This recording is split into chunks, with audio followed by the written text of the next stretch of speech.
မင်္ဂလာပါဒီနေ့ကျွန်တော် Computer Basics Lesson 1အနေနဲ့ဒီ desktop ပေါ်မှာရှိတဲ့ computer အခေါ်အဝေါ်တွေကိုကျွန်တော်ဝင်မြောက်သွားမယ်နော်ဟုတ်ပြီဒါဆိုရင်စလိုက်ရအောင်နော်ပထမဆုံးကျွန်တော်ဒီမှာ desktop ရဲ့ဘက်ဘက်မှာပုံနေတဲ့အခု select ပေးထားတဲ့ account တွေအားလုံးကိုကျွန်တော် icon လို့ခေါ်မယ်နော်ဟုတ်ပြီဒီထဲမှာအသေးစိတ်ပြခွင့်ရင်တော့ကျွန်တော်ဒီမှာfile တွေလည်းရှိမယ်နော် file တွေ folder တွေလည်းရှိမယ်ဒါပေမဲ့အားလုံးခြုံငုပ်ပြီးတော့ကျွန်တော်အများအပြား icon ပဲပြောကြတယ်နော်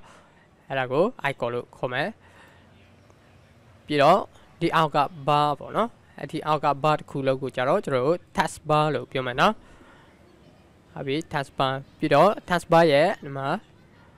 beffer ပေါ့နော် beffer မှာဆိုရင်ကျွန်တော် weather widget ဆိုပြီးတော့ရှိမယ်အဲ့ဒါကို widget ပဲပြောမယ်နော်ဟုတ်ပြီ widget ပြီးတော့ဒီမှာ start နော်ဟုတ်ပြီဒီ start ကိုလည်းကျွန်တော် start menu ထွင်လာမယ်နော်ဟုတ်ပြီဒါ start ပြီးတော့ဒီမှာ search box လာမယ်နော်ဟုတ်ပြီ search လို့ပြောလို့ရတယ်နော်ပြီးတော့ဒီမှာ copilot ဆိုပြီးတော့ရှိတယ်နော်အဲ့ဒါပြီးတော့ဒီမှာ Windows ရဲ့ task view ပြီးတော့ဒီမှာ Microsoft Teams ပေါ့နော်ပြီးတော့ Windows File Explorer ပြီးတော့ဒီမှာ Windows ရဲ့ Microsoft Edge browser ပေါ့နော်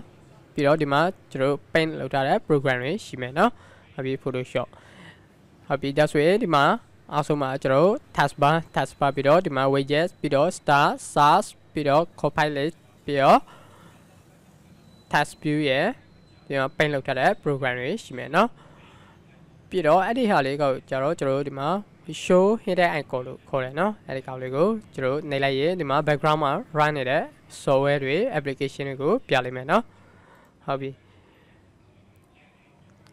ပြီးတော့ဒီမှာကျွန်တော်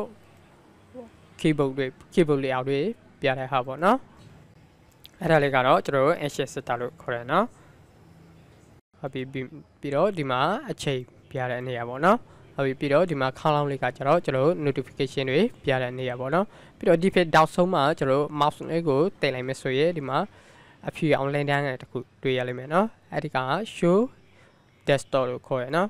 အဲ့ဒါဘယ်နေရာတွေမှာသုံးရဆိုရင်ကျွန်တော်တို့ဒီမှာ program တစ်ခုခုကိုဖိလိုက်မယ်ဖိပြီးတော့ထားလိုက်တော့နှစ်ခုပေါ့နော်ဖိလိုက်မယ်အဲ့ဒါကိုကျွန်တော် minimize ကိုဒီခါတည်းမနေချင်ပဲနဲ့ဒီ desktop ကိုကြည့်ချင်တဲ့ဆိုရင်ကျွန်တော်ဒီမှာ show desktop ကိုလက်နေယူပဲเนาะဟုတ်ပြီဒါဆိုရင်သူပတ်သက်သူ auto minimize ချပေးလိုက်မယ်เนาะဟုတ်ပြီအဲ့ဒါကိုပြန်ပြီးတော့ဖော်ချင်တဲ့ဆိုရင်ကျွန်တော်ဒီမှာ show desktop ကိုတစ်ချက်ပြန်နေပြရပြီเนาะ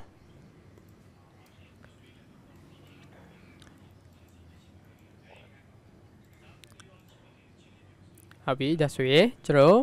lesson 1အနေနဲ့ဒါလေးပဲเนาะ